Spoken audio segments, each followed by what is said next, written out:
आतंकवादी ठिकाना होता क्या, पहले इसको समझिए। मदरसे में मेंटली तैयार करते हैं और मरकज में उसको फिजिकली तैयार करते हैं। हमारी आर्मी ने, हमारे एयरफोर्स ने जाके वहाँ पे मदरसा गिराया है और मरकज गिराया। इसका मतलब आतंकवाद को खत्म करना है तो आपको मरकज और मदरसा खत्म करना पड़ेगा। मिलिट्री क्यों चाहती है बार बार युद्ध होता रहे? क्योंकि जितना हथियार खरीदते हैं उनमें 20% कमीशन ले लेते हैं। हथियार बनाने वाली कंपनी चाहती है कि ज्यादा से ज्यादा जिहादी तैयार हो, ज्यादा से ज्यादा आतंकवादी तैयार हो, नहीं तो उनका खरीदेगा कौन? ये जो डिफेंस बनाने वाली कंपनियां हैं ये लगातार वहां पे मरकज और मदरसा बनवाती है, जो आतंकवादी हैं उनको फंडिंग करती हैं। आचार्य चाणक्य ने कहा था कि अपराध खत्म करना है पहले उस सोच को खत्म करो जहां से पैदा हो रही। और आज की डेट में दुनिया में सबसे ज्यादा मरकज भारत में, पाकिस्तान से भी ज्यादा। नमस्कार, कैपिटल टीवी में आपका स्वागत है।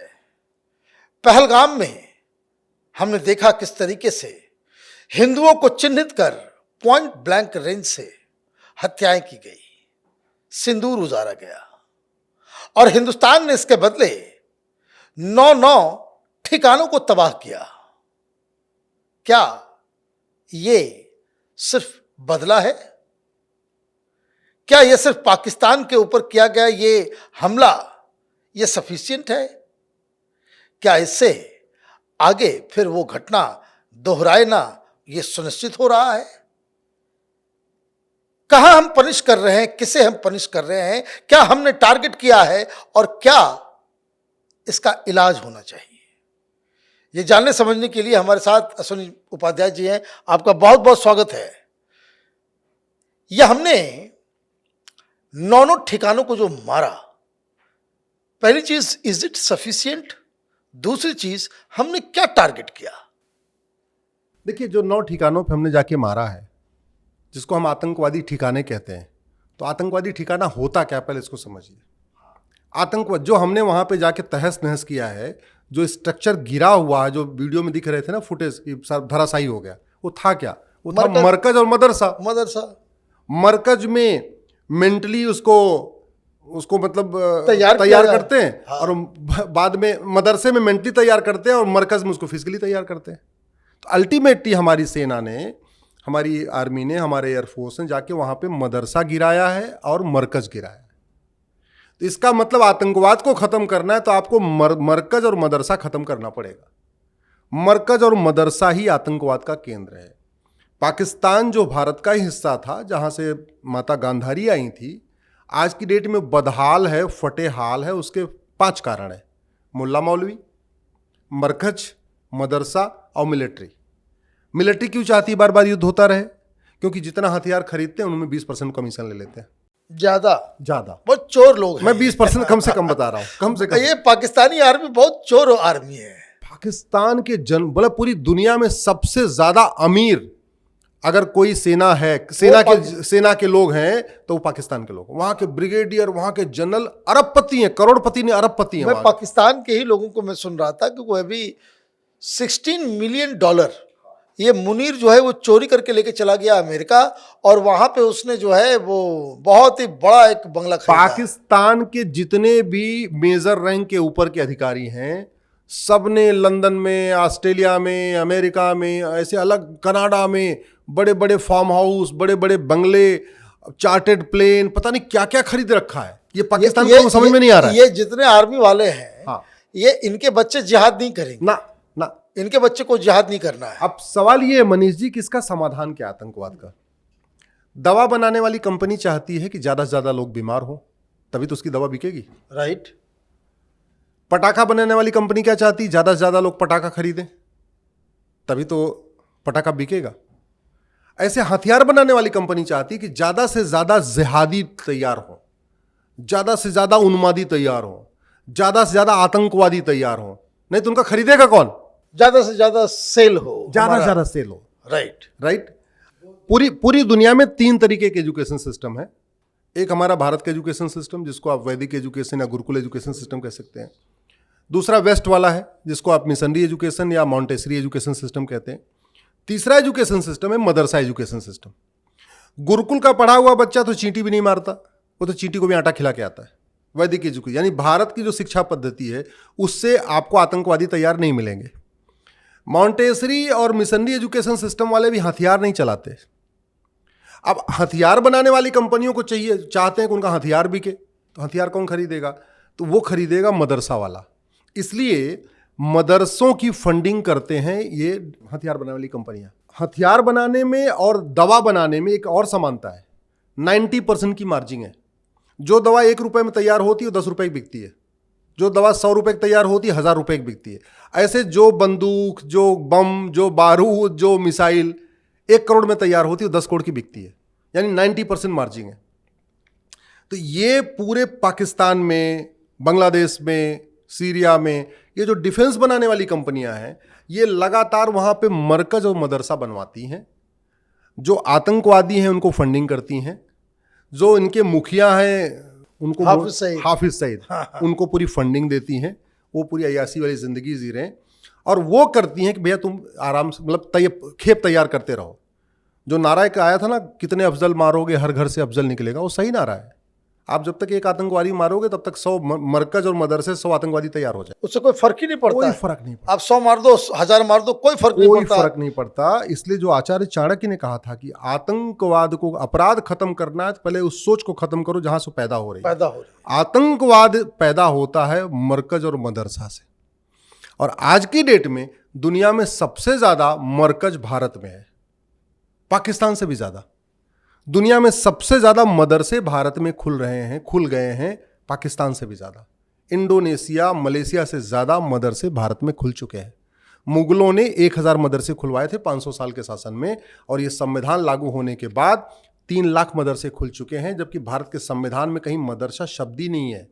भारत का संविधान तो मजहबी तालीम को बैन करता है। आर्टिकल 27 कहता है मजहब को प्रमोट करने के लिए 1 रुपए खर्च नहीं करना, और मदरसे में मजहब प्रमोट किया जाता है। मदरसों में सर्वे भवन्तु सुखिना नहीं प्रमोट। संविधान तो ये कहता है कि भाई क्या आप साइंटिफिक टेम्पर जो है लोगों का जो है साइंटिफिक टेम्पर डेवलप कीजिए। इक्वलिटी, संविधान कहता है equality, justice, liberty, fraternity, unity, national integration, democracy, ठीक है, साइंटिफिक टेम्पर, ये जितनी बातें संविधान में लिखी हैं मदरसे में ठीक इसकी उल्टी चीजें सिखाई जाती हैं। मदरसों में आज संविधान कहता है साइंटिफिक टेम्पर डेवलप करो, मदरसों में आज भी कहा जा रहा है पृथ्वी जो है गोल नहीं है, चपटी है। यह स्थिति है। आर्टिकल 28 साफ साफ कहता है किसी भी सरकार के द्वारा मान्यता प्राप्त स्कूल में कोई मजहबी तालीम नहीं होगी। आर्टिकल 27 कहता है मजहब को प्रमोट करने पर 1 रुपए खर्च नहीं होगा। आर्टिकल 30 कहता है कि भारत के सभी लोगों को एजुकेशन इंस्टीट्यूशन खोलने का अधिकार है, लेकिन हमारे माननीय सुप्रीम कोर्ट के जज, जिनको धर्म और रिलीजन का अंतर नहीं पता, उन्होंने आर्टिकल 30 में जो एजुकेशन इंस्टीट्यूशन था उसकी इंटरप्रिटेशन कर दिया रिलीजियस एजुकेशन इंस्टीट्यूशन। संविधान रिलीजियस एजुकेशन को प्रमोट नहीं करता। दुर्भाग्य देखिए, इस देश में राज्य सरकारों ने वोट के चक्कर में मदरसा बोर्ड बना दिया, वोट के चक्कर में मदरसे की डिग्रियों को मान्यता दे दिया, मदरसे की डिग्री लेके लोग सरकारी नौकरी माने लग गए। 1-2 PIL हुई, मामला सुप्रीम कोर्ट तक आया और सुप्रीम कोर्ट ने मदरसा बोर्ड को वैलिड कर दिया। अभी कुछ दिन पहले जस्टिस चंचूड़ी वैलिड कर दिया। उसका कारण यह है कि जाने अनजाने में हमारे जो सुप्रीम कोर्ट के जज हैं, जिनका मुख्य कार्य संविधान की व्याख्या करना है और फिलोसोफर बन जाते हैं, और उनकी व्याख्या को अंतिम व्याख्या माना जाता है, उनको धर्म और रिलीजन का अंतर ही नहीं पता। उनको लगता है कि गुरुकुल और मदरसा एक समान है, जबकि दोनों में जमीन आसमान का अंतर है। उनको वेद पुराण और बाइबल कुरान एक समान दिखता है, जबकि बिल्कुल जमीन आसमान का अंतर है। उनको ये तो सबसे बड़ा जोक है कि हाँ, बाइबल कुरान गीता सब एक है। ये बकवास है। तो ये चूंकि उन्होंने पढ़ा ही नहीं।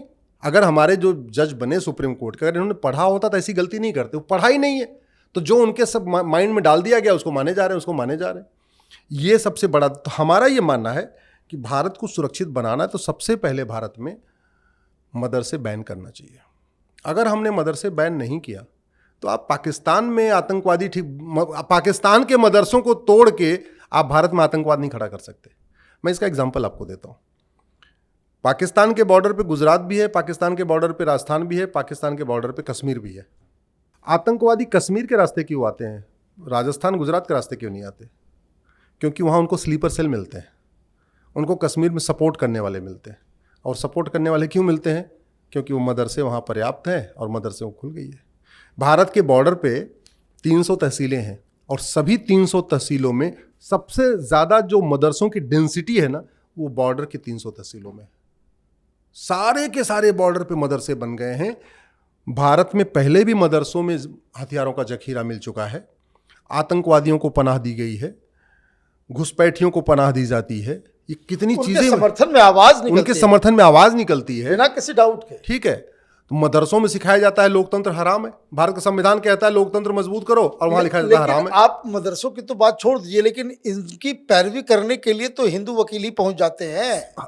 और वो किस लिए पहन जाते हैं? पैसे के लिए। पैसा उनको कहां से आता है? फंडिंग के लिए। पीएफआई वाले केस में आया था, एक भूतपूर्व कानून मंत्री पीएफआई की वकालत कर रहे थे, 71 लाख रुपए आया था उनके खाते में। तो 71 लाख रुपए आया था। और वो क्यों आया? एफसीआरए फंडिंग आ रही है भारत में जो अनगिनत, जबकि पीएफआई को बैन किया गया। हाँ, वो टेररिस्ट ऑर्गेनाइजेशन है। तो इसलिए मैं कह रहा हूं, अगर भारत को सुरक्षित बनाना है तो भारत के बाहर के जो हमारे दुश्मन बैठे हैं उनको तो सेना निपट लेगी, और सेना ने निपट लिया। लेकिन अंदर के जो जासूस बैठे हैं, अंदर के जो गद्दार बैठे हैं, अंदर के जो स्लीपर सेल बैठे हैं, अंदर उनके समर्थक लेखक बैठे हुए हैं, जो आतंकवादियों के समर्थक नेता हैं, आतंकवादियों के समर्थक अभिनेता हैं, आतंकवादियों के समर्थक लेखक हैं, आतंकवादियों के समर्थक बुद्धिजीवी हैं, आतंकवादियों के समर्थक पत्रकार भी हैं, कुछ बहुत सारे आतंकवादियों के बहुत सारे हैं, आतंकवादियों के समर्थक बहुत सारे यूट्यूबर भी हैं। हाँ, तो इनको, जब तक इनको चारा मिलता रहेगा ये समर्थन करते रहेंगे। इनका आप चारा काटो, इनको जैसे इनको रोटी इनकी बंद हुई जो इनको मिलती रहती है, हवाला के जरिए आती है, एफसीआरए के जरिए आती है, खाड़ी देशों से आती है, इधर से आती है, उधर से आती है, ड्रग जिहाद वाला जो ड्रग वाला पैसा वो मिल जाता है, कैश में मिल जाता है, जब तक उस पर नहीं रोक लगेगी एक खतरा बना रहेगा। और मदरसा मैं बार बार इसलिए कह रहा हूं, पाकिस्तान का मदरसा हो या भारत का मदरसा हो, अफगानिस्तान का मदरसा हो या बांग्लादेश का मदरसा हो, सिलेबस एक समान है, करिकुलम एक समान है। ऐसा नहीं है कि भारत के मदरसे में अलग चीज़ सिखाई जा रही है और पाकिस्तान के मदरसे में अलग चीज़ सिखाई जा रही है। और हम कितने बड़े खतरे में हैं आपको बताऊं। दुनिया में सबसे ज़्यादा मुल्ला भारत में, दुनिया के सबसे ज़्यादा मौलवी भारत में, दुनिया के सबसे ज़्यादा मदरसे भारत में, दुनिया में सबसे ज़्यादा मज़ारें भारत में, दुनिया की सबसे ज़्यादा दरगाहें भारत में, दुनिया की सबसे बड़ी जमात भारत में। मैं कैपिटल टीवी के सभी दर्शकों से, आप लोगों से आग्रह करूंगा, गूगल करिए biggest Jamaat of the world, तो पता चलेगा जो दुनिया की सबसे बड़ी जमात है, जो 150 देशों में काम कर रही है, जिसका सपना पूरी दुनिया को इस्लामिक देश बनाना है, उसका हेडक्वार्टर दिल्ली में है, सुप्रीम कोर्ट और संसद से 4 किलोमीटर दूरी पे। हम कितने बड़े खतरे में बैठे हुए हैं और उसके बारे में कोई चर्चा भी नहीं हो रही है। इसलिए मैं कह रहा हूं हमारे लिए बहुत बड़ा खतरा है। वो पाकिस्तान के 10 ठिकानों को खत्म करके, 20 ठिकानों को खत्म करके, या पाकिस्तान के 100 आतंकवादियों को मारने से भारत सुरक्षित नहीं होगा। भारत सुरक्षित होगा, आपको अंदर मजहब के आधार पे बने नियम कानून खत्म करना पड़ेगा, मजहब के आधार पे बोर्ड ट्रिब्यूनल खत्म करना पड़ेगा, मजहब के आधार पे जो चीज़ें चल रही हैं इनको खत्म करना पड़ेगा, जो लब जिहाद, लैंड जिहाद चल रहा है इसको रोकना पड़ेगा, स्लीपर सेल को रोकना पड़ेगा। और इसके लिए आपको कठोर कानून बनाना पड़ेगा, पुलिस रिफॉर्म करना पड़ेगा, जुडिशियल रिफॉर्म करना पड़ेगा, एडमिनिस्ट्रेटिव रिफॉर्म करना पड़ेगा, नार्को पॉलीग्राफ ब्रेन मैपिंग कानून बनाना पड़ेगा। आतंकवादियों के समर्थन के खिलाफ कोई वो गवाही देने आता नहीं है और बाद में सबूत के अभाव बरी हो जाते हैं। हमारी एक एग्जाम्पल आपको देता हूं, हमारी न्यायिक व्यवस्था कितनी सड़ चुकी है। 1990 में एक आतंकवादी ने सेना के 4 जवानों को मारा। आतंकवादियों, जो सेना के जवान मारे गए एयरफोर्स के, उनका परिवार कह रहा है कि फला आतंकवादी ने हमारा सुहाग उजाड़ा है।